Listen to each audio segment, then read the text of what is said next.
Hola chicas, ¿cómo están? Les estoy grabando este video que va a ser una clase sobre historia del tarot, que fue lo que nos quedó pendiente de poder profundizar en las clases del curso. Quizás lo comparta para todo el mundo, así que lo voy a hacer un poco más como abierto y no solo hablándole directamente a ustedes. ¿Por qué es importante para mí hablar de esto y situar en el fondo al tarot en su historia? Porque ninguna cosa a la cual nosotros nos acerquemos en cualquier campo de conocimiento, diría, puede estar descontextualizada. Tenemos que siempre situar todas las cosas a las que las estamos acercando, no para quedarnos atrapados en la historia, pero para reconocerla como base, sobre todo el momento de interpretar imágenes que representan cosas que en otros tiempos representaban cosas muy fijas y que hoy parecieran ser como que se ha desfigurado en el tiempo. Volver a la base nos ayuda a tener un marco de referencia, un ancla, y desde ese lugar, reconociendo ese lugar, poder adaptarla hasta nuestros tiempos. Como todo necesita memoria, la memoria nos ayuda a comprendernos en el hoy. Entonces, asimismo, como siempre les digo que una lectura de tarot no se construye por muy predictiva que quiera ser, desconectada del presente. Ese presente responde a una historia, un relato personal o, en este caso, el relato del tarot. Tenemos información sobre eso, así que les voy a compartir. Obviamente que esto es una clase súper introductoria. Si les interesa saber un poco más sobre esto, les puedo recomendar algunos libros, como este que me encanta, o también algunas cuentas de tarotistas que se han dedicado a hacer clases sobre esto, como RD de Tarot Cotidiano o todo el trabajo de Pablo Robledo, que me encanta. Bueno, como les comentaba, para mí es muy importante hablar de esto, no solamente como para traer información, sino también porque esta información sirve, o sea, nos sitúa, nos da referencias, nos presenta límites también, que siempre son importantes para darle forma a las cosas. Es una base, como decía, obviamente que no es el techo en un arte interpretativo como este, como el oficio del tarot, que tiene mucho de creatividad para mí, ya les he contado sobre eso. Me parece que nada se cierra definitivamente, pero sí su historia nos permite un marco donde poder trabajar. Hay dos cosas que son muy fundamentales en una lectura de tarot, que por un lado es la pregunta, la inquietud, la disposición a ir a consultar a este oráculo. Y ahí la pregunta tiene toda su información contextual también, la vida de la persona. Y por otro lado está la imagen, que hacen esa sinergiación entre pregunta e imagen que responde. Y esa imagen también tiene un contexto, también tiene una historia, también tiene un relato, y por eso que a mí me parece esto no solo como algo anecdótico de un curso, como un agregado, sino también como un pilar fundamental. Bueno, el tarot, partiendo de la base del tarot de Marsella, que es la base de mi trabajo y también de este curso, no tiene un autor conocido. En el fondo es un producto, es un fractal de la cultura, es un producto de su época, que ha sobrevivido más de 500 años, casi inamovible. Por lo tanto, rescatar esa cualidad como de viaje al pasado que tiene cuando nos acercamos a sus imágenes, me parece precioso. Tenemos conocimiento que es probable que las primeras cartas que aparecieran, ¿cierto?, fueran los arcanos menores que conocemos actualmente, o las cartas numeradas, los palos del tarot que están presentes en todas las barajas de juego que conocemos hasta la actualidad. Y quizás el antepasado más directo del tarot en general y particularmente el tarot de Marsella es la baraja mamelucas, las barajas mamelucas que provenían del Oriente, que presentan cuatro palos numerados del 1 al 10 con tres cartas de la corte. Tenían rey, virrey y segundo virrey. Los palos, los tipos de cartas que están en este mazo son cimitarras curvas, muy parecidas a las espadas del tarot de Marsella todavía hasta estos tiempos. Los palos de polo, las copas y las monedas. Los palos siempre van a representar objetos de la vida cotidiana de ese momento y por lo tanto al ser objetos tienen esa capacidad de poder hacer algo con ellos, manipularlos, compartirlos, etcétera, hacer uso de ellos, las copas para beber, las monedas para intercambiar, los palos para jugar en este caso, y las cimitarras, bueno, y las espadas en general, em, herramientas de guerra también, ¿sí? Entonces, siempre recordar que los objetos que aparecen en las barajas, los objetos que aparecen en el tarot, son objetos que representan la vida cotidiana de las personas, están ahí todo el tiempo. Todavía nosotros usamos cuchillos, palos, madera para construir cosas, tazas, copas para beber, compartir, monedas, por muy virtuales que sean. y pertenecen entonces a nuestro cotidiano. Lo mismo pasa en ese tiempo. Y eso es muy interesante de traer al momento de interpretar, antes de quizás ponerle una capa simbólica de correspondencia a cada palo y decir que cada palo es un elemento, que cada palo habla de una parte de nosotros mismos. Primero, la imagen me presenta un objeto. La llegada de los naipes a puertos españoles e italianos desde países islámicos alrededor de 1370 se extendió rápidamente por toda Europa. El diseño árabe se transformó en los palos de la espada, los bastos, las copas y los oros, como lo conocemos hoy en el tarot, los palos italianos, y las cartas de la corte se convirtieron en rey, reina, caballero y paje. Y eso igual es interesante porque la reina es una adquisición europea al mazo. Por lo que vamos viendo también que la baraja es, como decía, un producto de la cultura, de la historia, del contexto en el que está situado y responde a eso también, ¿sí?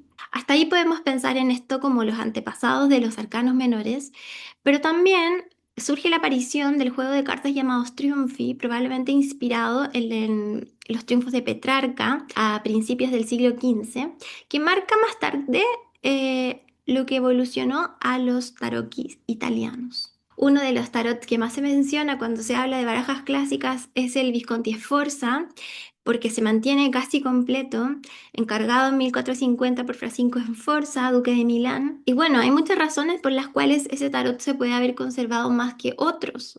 Muchas veces se piensa que este es uno de los primeros tarots y se plantea así, pero la verdad es que tenemos que pensar que es evidente que estén mejor resguardados del paso del tiempo estos tarots que eran encargados por la nobleza, porque por supuesto que deben haber tenido otro tipo de materialidad y quizás no se usaban la baraja exclusivamente para el juego, sino también como un elemento ornamental, decorativo.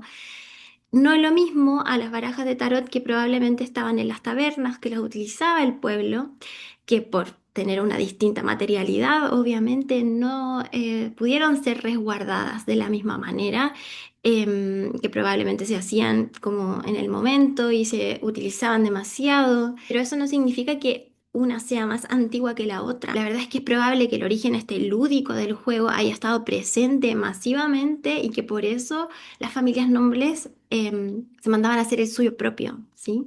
Bueno, aquí tenemos algunas imágenes del Visconti Sforza. Bueno, y lo que también podemos decir del tarot es que no es que haya un solo tipo de tarot, sino que surgieron variaciones regionales de las barajas de tarot. O sea, cada lugar, dependiendo de su propia cultura, dependiendo del pensamiento de la época, de lo que les era más familiar también, adoptó distintas formas de tarot. Cambio en los palos, ¿sí?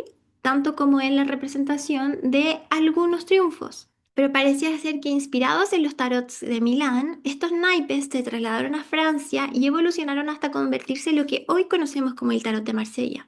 Entonces, también es muy importante dejar en claro desde el comienzo que hay un discurso que quizás ya con los años ha ido diluyéndose, pero que hace unos 10 o 15 años atrás todavía era muy potente, de que el tarot de Marsella era el tarot original y que guardaba un secreto a descifrar o que tenía una potencia mayor por ser este tarot original y qué sé yo. Y la verdad es que a la luz de todas estas cosas que conocemos sobre la historia del tarot, probablemente fue solo el devenir del tiempo que fue construyendo la cristalización de este patrón marsellés y que por circunstancias de la masificación de su uso y trascendió en el tiempo, más que otras barajas. En la década de 1450 jugar a las cartas era muy popular en las cortes del norte de Italia, y ahí por ejemplo aparecían estos mazos como el que les mostré antes. Y hay un gran fresco de jugadores de Tarocchi que está pintado en un muro del Castillo Borromeo de Milán, y es muy antiguo y eso es muy hermoso porque podemos ser nosotras ahí jugando a las cartas. Una hoja de cartas sin cortar de alrededor de 1500 que se cree que proviene de Milán y que ahora se encuentra en la colección de Cari de la Universidad de Yale presenta la distintiva Torre del Tarot de Marsella iluminada por un rayo así como nosotros la vemos en nuestros tarot, ¿cierto? Que tenemos. La mujer de la estrella vertiendo agua de 2 jarras, porque la estrella también ha tenido múltiples, así como la torre y otras cartas, múltiples formas de expresarse iconográficamente, recogiendo distintos tipos de pensamiento respecto a esa imagen, distintos puntos de vista respecto a lo que se quiere transmitir. Y la luna con 2 perros, torres y un cangrejo en el río. Entonces, esta, la lámina de Cari, podría ser quizás uno de los antecesores más directos del tarot de Marsella como lo conocemos nosotros actualmente. Tiene las mismas representaciones. En la década de 1500, el Tarocchi Appropriati era un popular juego de salón en el que se inventaban poemas humorísticos basados en una carta del tarot para describir a la persona que tenía la carta. Y aquí es donde también me interesa dejar esto porque el tarot y la creación artística ha estado siempre ligado, no solo el tarot con su origen de juego lúdico, sino el tarot con su origen artístico, creativo, popular, de incluso crítica social.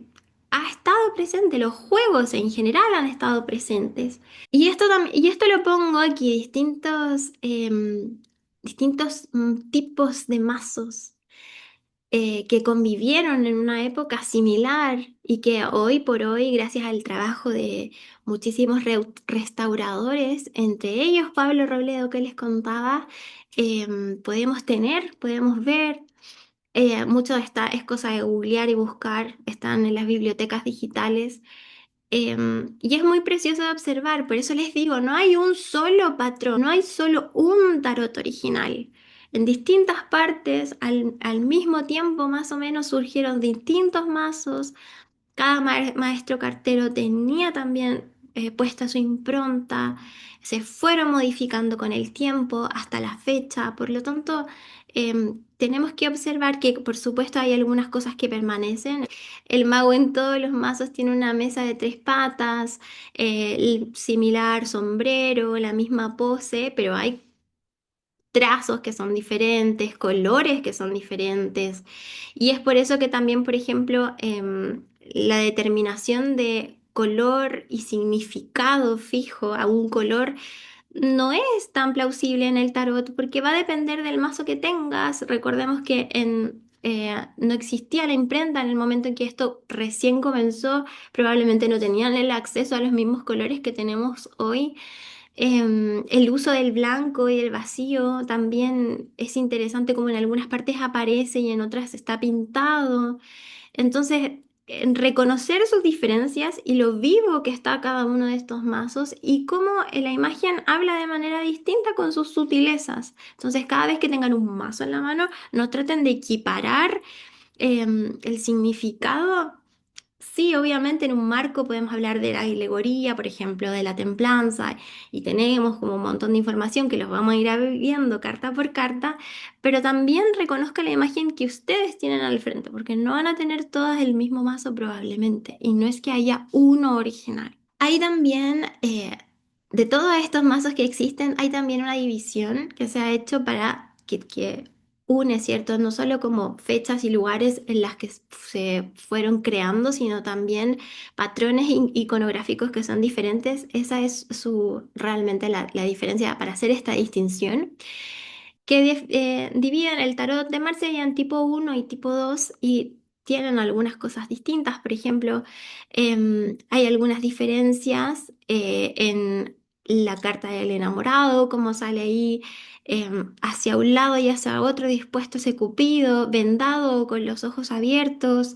Las manos se ven o no se ven en el colgado, la luna mira de frente o mira de costado, el mundo tiene una silueta mucho más femenina o parece ser más andrógina. Bueno, eso también, obviamente, cuando lo veamos carta por carta, vamos a ver a qué responde, a qué refiere cada una de esas imágenes, pero por eso es interesante ver que no hay un solo patrón original. Hasta aquí estamos con el tarot en general, ¿sí? El tarot como juego ligado obviamente desde quizás tiempos inmemoriales a la cartomancia, porque la cartomancia es técnica de adivinación con cartas más allá del tarot y probablemente, como exploraba en un artículo que subí a mi blog sobre que el tarot es un oráculo, las mancias han existido a lo largo de toda la historia de la humanidad. Siempre hemos querido conectar con algo que nos traiga un poco de certeza en el misterio. Y es probable que el tarot haya convivido con la cartomancia clásica también, obviamente, pero hasta este momento quizás primaba su factor lúdico. Cuando el tarot se volvió más bien esotérico fue cuando se consolidó la relación entre el tarot y el ocultismo.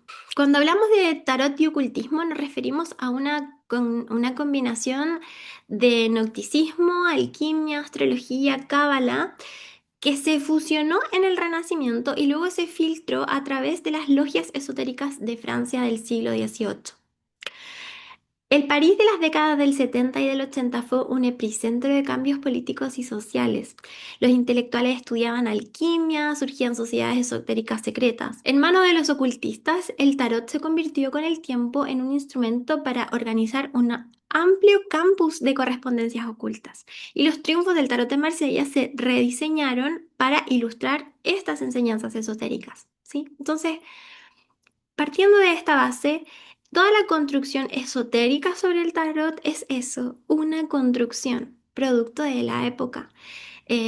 Las élites, generalmente hombres ilustrados, estaban muy interesados en eh, adquirir este cúmulo de información, organizarlo para poder eh, manipularlo, compartirlo, estudiarlo, teorizarlo, intelectualizarlo, qué sé yo, que ya no solo perteneciera como a esta cosa más del mundo popular, de la cartomancia clásica, que quizás históricamente estuvo más ligada al conocimiento femenino.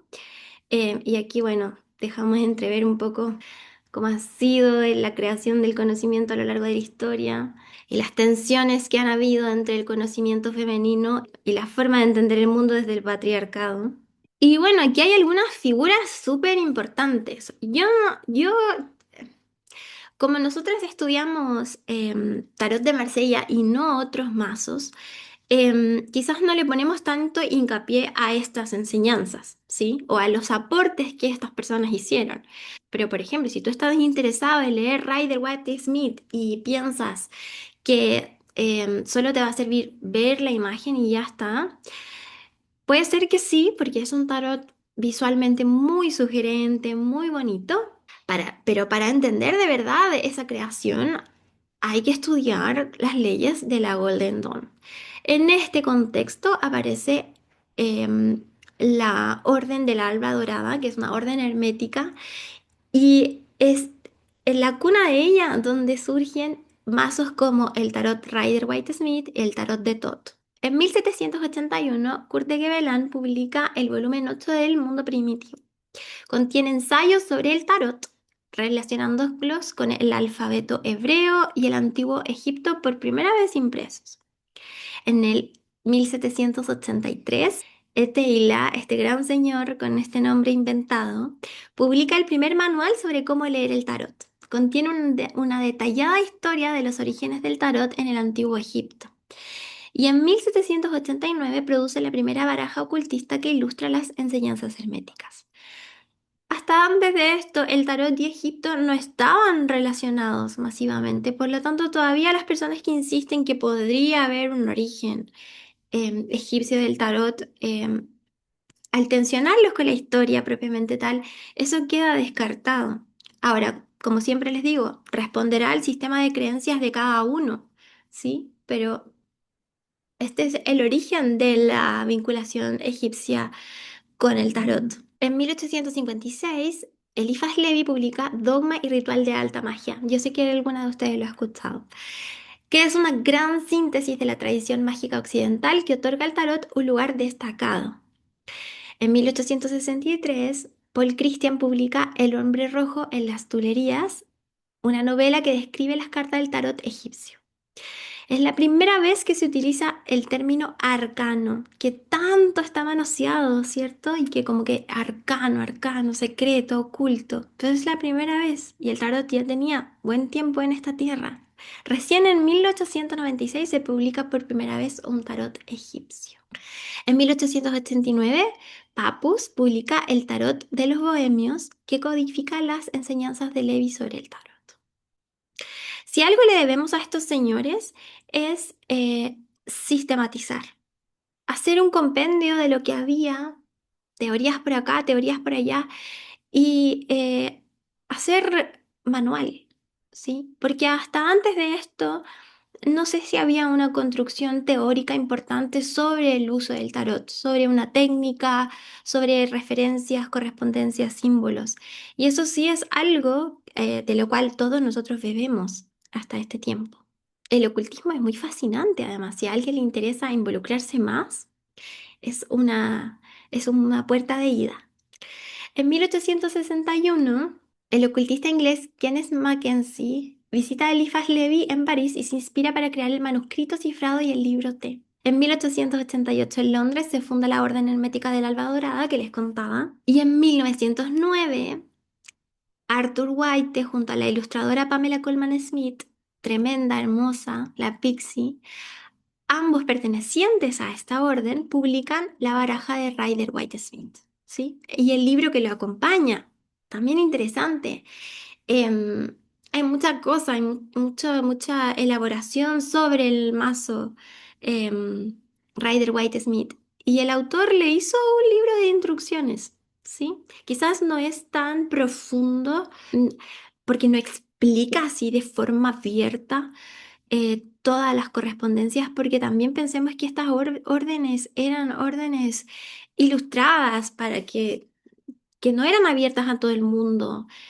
Había una cosa del conocimiento guardado, protegido, indescifrable para todos, que de a poquito, gracias a estas acciones, se fue abriendo al mundo.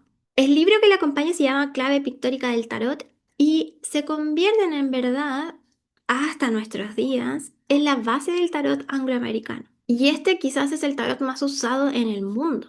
En 1909 también Crowley, siempre disruptivo, publica un libro que divulga todos los rituales y enseñanzas de la Alba Dorada.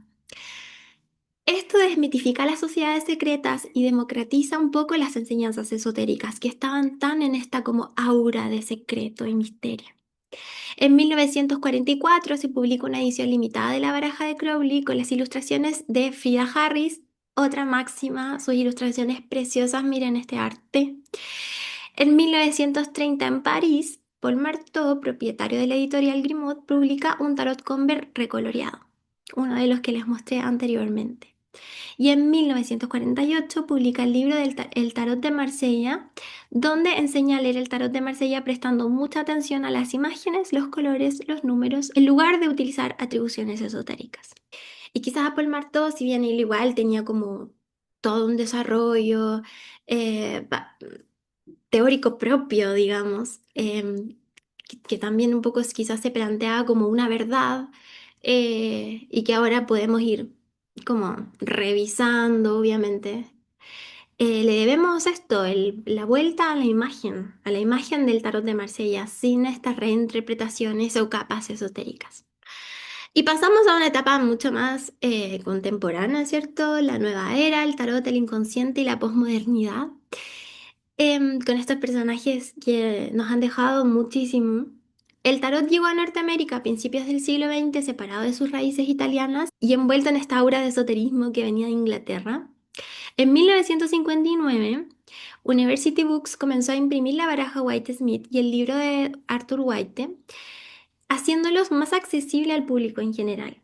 Posteriormente, en 1960, Evan Gray publica su libro El Tarot Revelado, una guía moderna para leer tarot.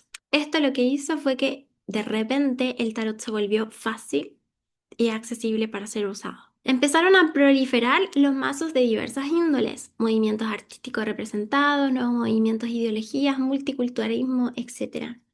En 1980, Rachel Pollack publica 78 grados del tarot de sabiduría y se convierte en uno de los libros más influyentes sobre los significados de las cartas hasta hoy. Y bueno, Rachel Pollack máxima, o sea, le vemos muchísimo y toda la gente que quiere leer Rider debería partir por ahí, yo creo. En 1889, Sally Nichols publica Jung y el Tarot, que ya es como un clásico, ¿cierto? Sobre todo para esta línea más psicológica del tarot, que sigue siendo uno de los mayores referentes del tarot y su simbología arquetípica y toda esa línea, ¿cierto? Como el tarot psicológico.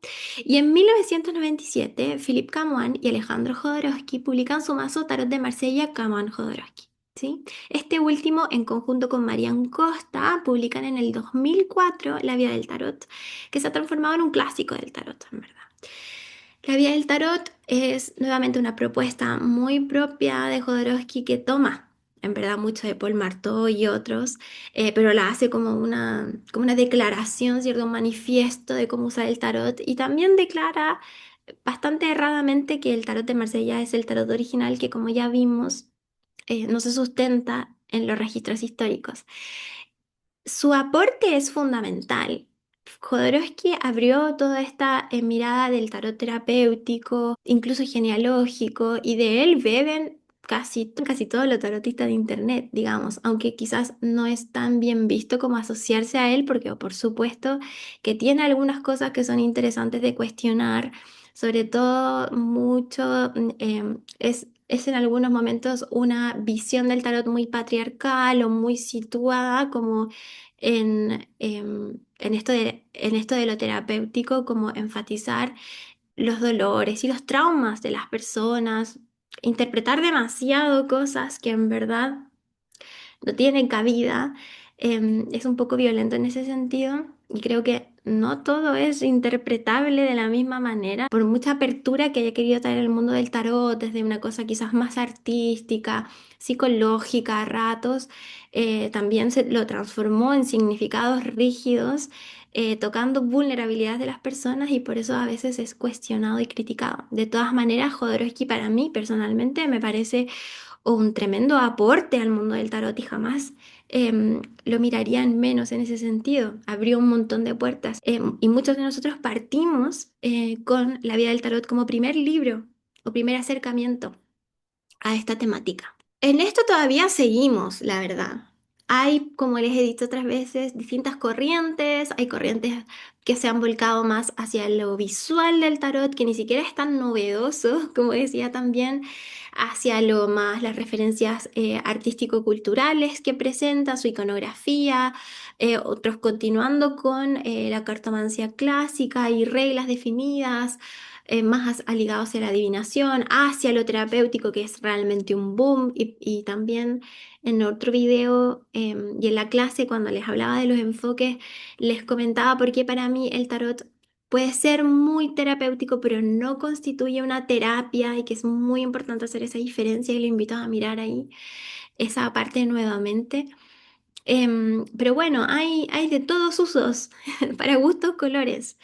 Y actualmente, como digo, en el tarot, lo contemporáneo, hay diversidad de aproximaciones, enfoques, mazos, muchísima cantidad, muchísima producción de mazos todo el tiempo, distintas técnicas y expresiones en el mundo del tarot. Es un mundo muy fértil en ese sentido, creativo, en términos de cantidad.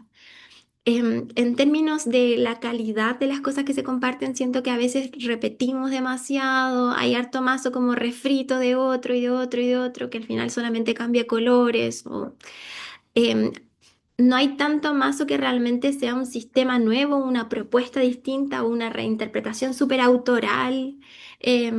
Hay algunos sí, como The Wild Unknown me gusta mucho, el Tarot Claridad de Belencenle. Y bueno, creo que subí un video en Instagram sobre mazos, así que también quizás lo dejo por ahí en la descripción. Y también tenemos nuevos referentes que vale la pena mirar, como Enrique Ríquez, Mary Kay Greer también tiene algunos trabajos que me gustan mucho, y Camelia Elías, como nuevas miradas, nuevas misiones, renovar y poder también tensionar todo lo que sabemos sobre el tarot para poder abrir, por supuesto, cosas nuevas. Bueno, y eso, espero que les haya gustado la clase, que les haya servido, que les sirva para ampliar la mirada, como todo lo que hago tiene ese fin, no para decir que lo que yo digo es correcto. El disclaimer es que quizás me equivoqué en algunas cosas, porque todo esto lo saqué obviamente de internet, chequeando las fuentes y todo, pero me puedo haber equivocado porque yo no soy experta, lo único que quería era como presentarles esta información para que ustedes la conozcan, exploren más, la busquen si les interesa y situemos al tarot en su contexto, que eso es lo más importante, no perder ese marco de referencia. Un besito.